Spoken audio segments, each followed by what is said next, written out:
दोस्तों नमस्कार।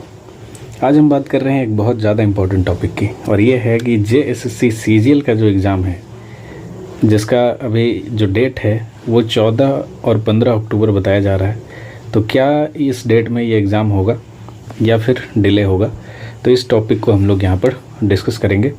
और अगर इसके बारे में हम लोग एक प्लान भी डिस्कस करेंगे कि अगर मान लीजिए ये एग्ज़ाम जो है वो डिले हो जाता है तो आपको क्या करना चाहिए, किन किन चीज़ों में बदलाव करना चाहिए, या आपके आगे की जो आपकी स्ट्रैटेजी होनी चाहिए वो क्या होनी चाहिए।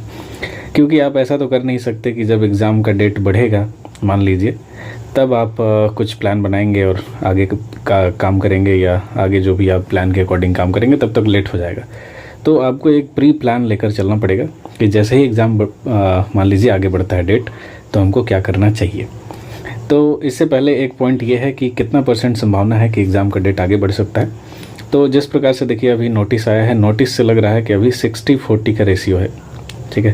यानी 60% अभी ऐसा चांसेस है कि एग्ज़ाम नहीं होगा और 40% चांस है कि एग्ज़ाम हो सकता है, ठीक है। तो 60% चांस बन रहा है कि एग्ज़ाम नहीं होगा, यानी थोड़ा सा डिले हो सकता है। अब सवाल है कि मान लीजिए कि अगर एग्ज़ाम डिले होता है तो कितना दिन डिले होगा।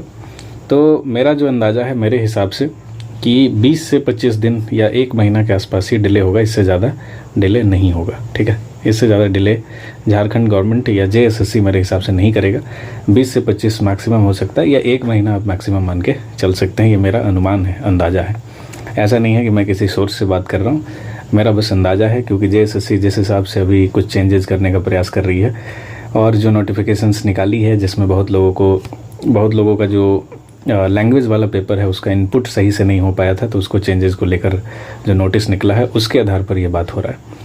तो चलिए, ये तो बात हो गया कि एग्ज़ाम मान लीजिए कि अगर डिले होता है तो इसमें हमारा प्लान आगे का क्या होना चाहिए, इसको देखते हैं। तो देखिए, सबसे पहले क्या हुआ होगा कि अभी मान लीजिए आपने प्रिपरेशन किया होगा, या बात करें पेपर 2 की या हम बात करें पेपर 3 की, तो आपने इन दोनों पेपर्स को अच्छे से कवर करने का प्रयास किया होगा।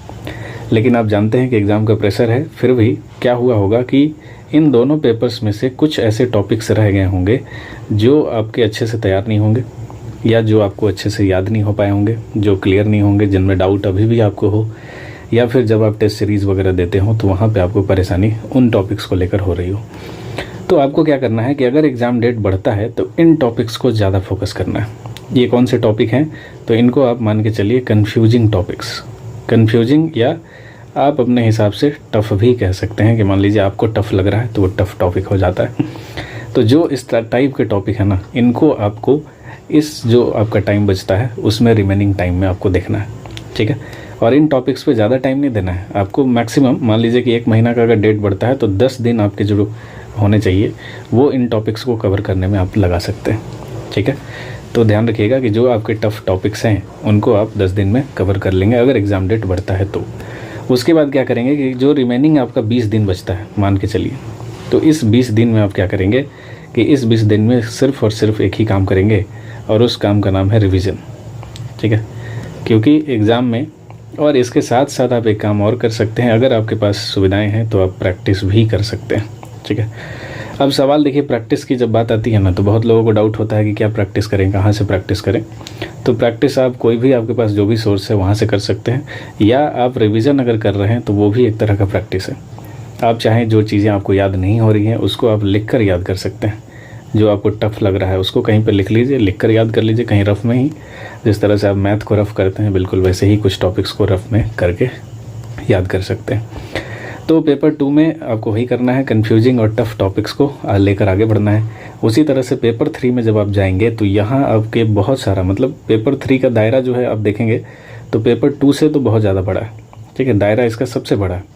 तो इसमें कई टॉपिक्स ऐसे होंगे जहाँ पे आपको अभी भी कन्फ्यूजन होगा, अभी भी डाउट होगा, तो उन पे आपको ज़्यादा ध्यान देना है, ज़्यादा फोकस करना है। जिसमें एक सबसे बड़ा जो चैलेंज है वो कंप्यूटर का है, क्योंकि कंप्यूटर में जिस हिसाब से लैब असिस्टेंट में आप देखेंगे क्वेश्चन पूछा गया है, तो थोड़ा सा उसकी प्रकृति टफ रही है। इस वजह से यहाँ पे टेंशन होता है कि कंप्यूटर में किस प्रकार के प्रश्न पूछे जाएंगे।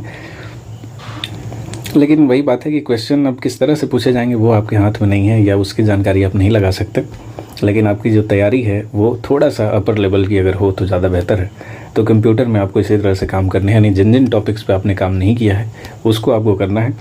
इसके अलावा जो आगे रिमेनिंग टॉपिक है, यानी जो हमारे पास जो झारखंड का सेक्शन है 40 क्वेश्चन वाला, इस पर काफ़ी ज़्यादा आपको फोकस करना होगा। जो जो टॉपिक्स आपको लग रहे हैं कि ज़्यादा इंपॉर्टेंट है, ये याद नहीं है, कन्फ्यूज़न हो रहा है, उनको अच्छे से करिए। फिर आप देखिए, मैंने जो एक वीडियो बनाया था उसमें बताया भी था कि आप जो रिमेनिंग क्वेश्चंस हैं, जिसमें मतलब इंडियन ज्योग्राफी, हिस्ट्री, पॉलिटी वगैरह वगैरह है, उसमें से किन किन टॉपिक्स को आप ज़्यादा फोकस करें, उसके बारे में हमने बात किया भी था। तो उस पर आप ज़्यादा फोकस अगर करते हैं ना, तो आपका जो आगे का ये जो 20 दिन या 25 दिन जो मिलने वाला है, वो अच्छे से यूटिलाइज हो जाएगा और अच्छा स्कोर आप कर जाएंगे। ठीक है, तो मैं ज़्यादा आपका टाइम नहीं लूँगा या कुछ ऐसी बातें नहीं करूँगा जो बिना काम की बातें हों। यहाँ पे सिर्फ काम की बातें हुई हैं और आप समझ रहे हैं कि थोड़ा सा अंदेशा है ऐसा कि एग्ज़ाम डिले होगा। और अगर डिले होता है तो इतना ही दिन आपको मिलने वाला है, यानी 20 से 25 दिन, इससे ज़्यादा आपको मेरे हिसाब से नहीं मिलने वाला है। तो आपको इतना ही करना है कि इन सारे दिनों में आपको कन्फ्यूजिंग और टफ़ टॉपिक्स को देखना है। उसके बाद जो रिमेनिंग डेज़ हैं वहाँ पर सिर्फ और सिर्फ रिवीजन करना है, जितना आप ज़्यादा कर सकें। तो अगर ये इन्फॉर्मेशन पसंद आया तो आप लाइक कीजिएगा, चैनल को सब्सक्राइब कर लीजिएगा। मिलते हैं अगले वीडियो में। Thank you so much.